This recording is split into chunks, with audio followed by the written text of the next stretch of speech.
Hey, what's going on, Mission Hills? Welcome back to the Continuing the Conversation feed. You're back with your host, Colin, and I'm Craig. And we've seen kind of a bunch of different hosts here over the sermon series the last couple of months. But Craig, it's good to be back with you, man. It's good to have you back, Colin. At least for a couple of weeks here before you kind of go off and explore on the other side of the pond here. Yeah, I got another long walk planned this year. That's going to be cool. Do you want to give the viewers just a little taste of kind of what you and Coletta got planned here? Yeah, we're gonna do a long walk in Ireland or Ireland. I'm trying to learn the accent a little bit. Bad. Turns out that Ireland has like crazy number of accents, though. Oh yeah, it's like the U.S. where there's like Kentucky's different from Memphis, which is different than. Yeah. But we're gonna do a long walk. Cover I don't know. They're 15, 16 mile days typically.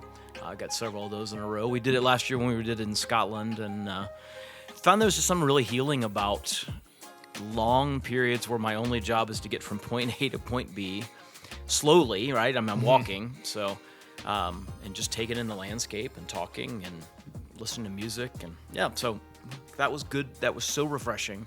We're gonna do it again, but we did Scotland, so we're gonna try Ireland this time. That's so cool, and it's just as the lead pastor, modeling what rest looks like for you guys is super cool for myself as a friend and as a congregant to get to be able to see. So that's really cool, man. Yeah, figuring out what gives you rest is I wish somebody had told me much earlier in my life. You need to figure out what it looks like to actually rest and be refreshed. Have you found yourself over the course of your life and as seasons kind of come and go, have you found yourself resting differently? Like for a period of time, this has felt like rest. Now this feels like rest. And yeah, that's actually a really good question, Colin. I don't know if it's that I have changed in terms of what constitutes rest, or I have just realized what constituted rest, whereas I did other things that weren't really restful. But I mean, it definitely changes. Part of it changes by season of life. I mean, I don't have little kids at home anymore, right? You still got little kid at home, right? And hopefully more on the way, right? And so, what you're able to do is going to look different than what I'm able to do. And so, like these long walks with just Coletta and I for like 8 days in a row, like we weren't doing that when we had little kids at home. We weren't taking vacations separate, right?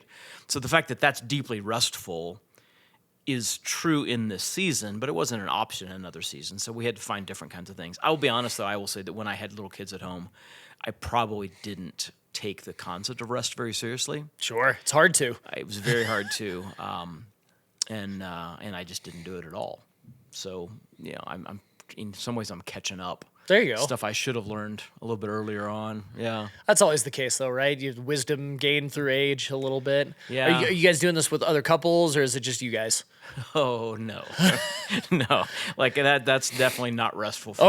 Okay. I'm enough of an introvert that I would not enjoy that kind of a thing with another couple. We've talked about it before, but I think we've ultimately concluded that's probably not the best thing. There's other things that we're going to do with couples and in friendships and that kind of thing. Which, and even as an introvert, being with other people is refreshing in the right context, but that's not the right context at least for me. Coletta would probably love it, but she knows that wouldn't be the best thing for me. Yeah, definitely. And I like this kind of dichotomy between how you guys are resting and then kind of the message this weekend where you're talking about we're going into rest. You kind of need the introverted time. And you had talked about these 6 key investments over the weekend where, you're kind of pouring into God and pouring into people. And investment is usually not something you do kind of with lapsed behavior. You kind of don't just let it happen. This is kind of, you had talked about it being forward and aggressive. And so it makes sense that pouring into the friendship is, kind of the opposite here. And I wanted to push into a little bit with you here on how investment in friendship has kind of maybe changed a little bit over your life, what it's looked like from when you guys did have little kids to maybe what it looks like now. Because I liked the point that you brought up in the end where, all that matters in the end is God and people. So I wanted to just pry a little bit maybe into your personal life and what did that look like when the kids were little? What does it look like now? Yeah, and this is another one, I think. Sometimes I think wisdom is acquiring the ability to realize how stupid you've been. That's not bad. Yeah, I wasn't investing in friendships nearly enough early on. I mean, I am an introvert by nature. So I don't necessarily need as many relationships or as much relational time as some other people might need to feel fulfilled, but definitely needed it. And so, we grew up and we bounced around every couple of years. And so making friends was always like, oh, I got to do that again because we're in a new place. Gets to feel like work after a little while, probably, rather than an opportunity. Absolutely. But I needed it. And so, I think up into college, I feel like, I had these other relationships and friendships that were really meaningful and significant, invested in them. And some of them have lasted to this day, not as close or as intimate as they once were, but there's still people that are important to me. But then I think after we got married and I started into full-time vocational ministry, Coletta kind of was my only friend. And that was probably the case for a long, long time. And it's really only in the last 10 years or so that I've begun to go, okay, I need to diversify my portfolio. Not because I think, my relationship with her is going to fail, but just because, I need to be able to bring something a little more full tank wise to my relationship with her, and that sometimes requires involving relationship with other people as well. So I've been much more intentional about it over the last 10 years or so. And there were a couple of things that happened. One of them, I've shared this before. I watched the movie Tag. Yes. And I just saw this group of guys that had been playing this really weird, complicated game of tag for their entire lives. And it hit me emotionally in a very weird way. I was like, oh, I don't have anybody like that. And I think I probably need some people like that. I actually kicked around the idea, should I call some people up and go, hey, you want to play tag? I didn't, because I don't think they would. Nobody else who watched the movie felt about it the way I did, so I was like, nobody else is going to get this. But You're like, that was an emotional turn I wasn't ready to take here. Yeah, it was utterly unexpected. But I did start to go, okay, I'm going to be intentional about building some friendships and reaching out to some people and taking that awkward first step of going, hey, do you, again, being back in middle school, you send somebody a note, do you want to be my friend? Check yes or no. Having to make calls or extend invitations to go, hey, I feel like you would probably be good for me to have in your life. Mm-hmm. And for you to have in my life, and I think I might be good for you to have in your life as well. So do you want to explore this? Super awkward. But have done that with a few people over the years, and like we talked about this weekend, some of them have they've panned out, some of them have paid off dividends, and some of them didn't go anywhere, and that's okay, right? That's part of the diversifying the portfolio. But I'm definitely approaching it in a different way now than I did 15, 20 years ago, where it's like, Coletta's my best friend, and I'm good.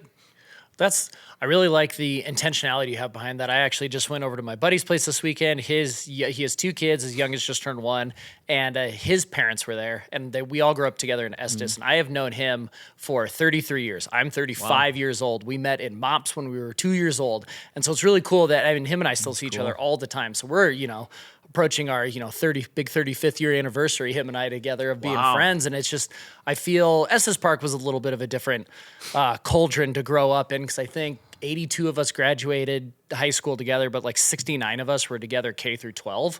So you're kind of forced into these friendships. But you get out into the big world and they're easy to abandon and stuff. And you can kind of move on and invent yourself in whatever ways. But I still have a pretty close-knit group of friends that I think the newest one to the group came into the group in 6th grade. So he's the new kid. So we've all been friends since he was, how old are you?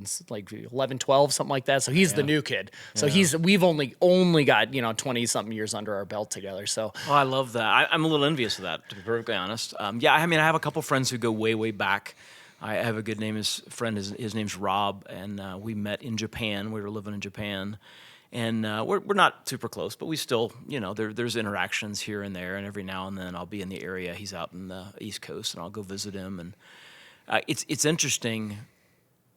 Ben Rector says you can't make new old friends in one of his songs. So good. And I'm a little envious of 30 plus years with people, 20 plus years with people. You can't get that level of relationship quickly. Mm-hmm.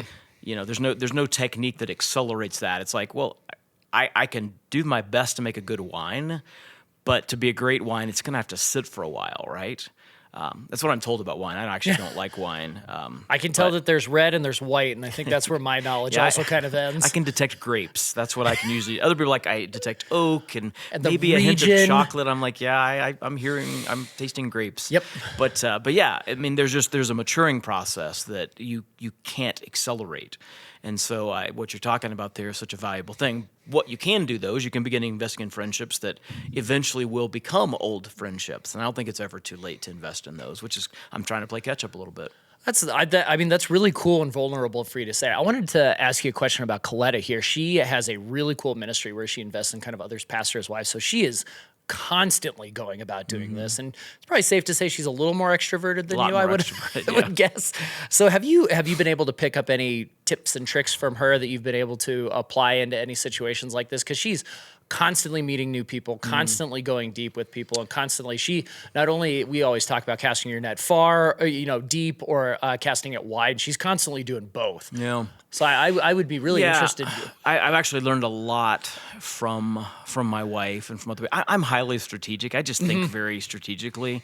And so I'm always kind of watching people that are good at things and going, what did you do? Is there something there that I could I'm going to go with emulate as opposed to copy. But so Coletta is extremely good at this. And what I've picked up from her is that she asks great questions. Hands down. When we first got married, it was the first time I really saw that in anybody as an incredible skill. But she asks good questions, and she leaves space for people to give the answers. She doesn't ask a question so that they'll give an answer, which gives her an opportunity to do her thing. She's genuinely interested in them and those answers. And so I've learned from watching her to do that. And sometimes that does it. She's great at balancing, really listening to those answers and being interested in that person, but also finding points of connection in that, where she goes, oh, I've been through something kind of similar. And sometimes people do that, and it's like, okay, now the conversation's about me. That's not what she does. It's not, okay, let me get my chance to talk now. It's very clearly, whether she's doing it intentionally or not, it's very clearly oh, we have this in common. This is a real point of connection between us in this issue. And let me prove that with, I'll tell you this little thing, but it's not an opportunity for her to talk. It's an opportunity for them to connect. I don't do it nearly as well as she does, but I have definitely seen that and tried to implement that, tried to emulate that in my own life. That's definitely one of them. I won't make you do the Southern accent again from a couple weeks ago, but it reminds me of the old Southern saying, that's why God gave you 2 ears and 1 mouth type of a thing. That's something that I am always constantly working on, because I'm very extroverted. So I tend to not be bashful or shy to get into a conversation. But then I always have in the back of my mind, I'm like, I kind of dominated that and I need to pull back a little bit. So it's always got a good refresher for me as well to think about that as you try and develop these new relationships too. So I tend to fall prey to the opposite side of that spectrum. So it's really cool to watch her be able to navigate that successfully from a very unselfish perspective. Yeah, she's the best I know at it, for sure. Oh, so good. I love kind of where you landed the message this week. It's super simple. What matters in the end is God and people. And I really like pushing into kind of this legacy lens series that you had here. I was wondering if you could give us a preview of what we have coming up this week. If you've been going to Mission Hills for a long time, we've got baptism weekend coming up, and we're super excited for it. But baptism, it's going to look a little different this weekend. We're going to be pushing into people's stories here a little bit. Could you give us just why it was important to kind of sum things up this way here as we kind of round things off? I mean, I haven't seen the testimonies that people were filming testimonies, and I haven't seen them. But the hope was that we would get testimonies that would speak about people who have poured into you. So you've made this decision, but very few people make the decision sitting alone in an isolated room with, just a Bible in front of them and thinking intellectually about it. It's relational. There's people that have poured into them. There's people that have been alongside them, that have prayed for them, that have shared with them, all these different kinds of things. And so we thought, as we're finishing the Legacy Lens series, it would be really good to do a little bit more of an expanded testimony time in those baptisms. We don't usually get that, right? A lot of times it's the cards. And then there's advantages to that. I do know some people decided not to get baptized this time because they were really uncomfortable about that level of vulnerability, which is totally fine. I totally get that. So the cards are not a bad idea, but we thought for this one, as ending the Legacy Lens, let's give them a chance to talk about the people that have poured into them, in the sense in which, my decision to follow Jesus is actually the legacy of this person. And so, message-wise, we're going to take a look at something that Paul says to Timothy. It's actually, we're in 1 Timothy, I think, this time, earlier on in the letter, where he basically says, look at what you receive from me, I want you to pass on to others that are trustworthy, who can then teach others. And there's a sense that I think what flows into us needs to flow through us to others. And so we thought, yeah, that's going to be a really good kind of tie to baptism. We get to hear some of those stories about who poured into you. Yeah. That's really cool. I want to ask you a question. So I like the analogy of flowing into us, flowing through us. Who's currently pouring into you right now in the thought of what your legacy is continuing to develop? Because I would imagine you've had a lot of formulative, people that you can point to that the baptisms are going to kind of be talking to people that have helped you in your faith, people that have helped you through seminary, but who's currently pouring into your life now as you kind of think about this next stage of what your legacy is looking like? Yeah, this past week when we talked about horizontal relationships, and there's a bunch of different horizontal relationships. So there's the ones that you're reaching forward to, the little farther down the line, which might be parents, might be mentors, those kinds of people. So when I think about those kinds of relationships, right now there's probably two guys that I would point to. One would be Larry Osborne, former pastor of North Coast Church in San Diego. He still preaches there, but he's no longer the lead guy. He's been a really significant voice in my life, not only for how do you do ministry well, but also how do you live well, and how do you recognize that like your ministry is not your identity, and your family is actually your legacy. Some of these things we've been talking about are actually you're hearing his voice, whether I'm quoting him directly or not. He's just been deeply influential for that. And then the other one would be Scott Rideout, former president of Converge Worldwide. Now he's the chief operations officer for the Timothy Initiative, but he's not that much older than me, but he's a lot wiser than me in a lot of different areas. And he is a guy that definitely has poured into me in terms of just how I think about life and what I think about, like, what does legacy really look like, and what matters and what doesn't, and those kinds of things. Those are the two guys that are probably first and foremost. There's a few others, but those are the guys that are like at the top of the list. That's awesome, man. Well, I can't wait for the baptisms this weekend. I can't wait to round off the Legacy Lens series here. It's been one that I've been very passionate about. Again, very extroverted. I love the relationship aspect of it, and the fact that we've been able to dive into all these different relationships. So, Craig, thanks for leading us through it, man. Absolutely. As always, if you guys have questions, email us at info@missionhills.org.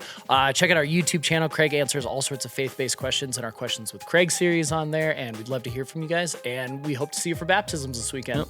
See you this week. God bless.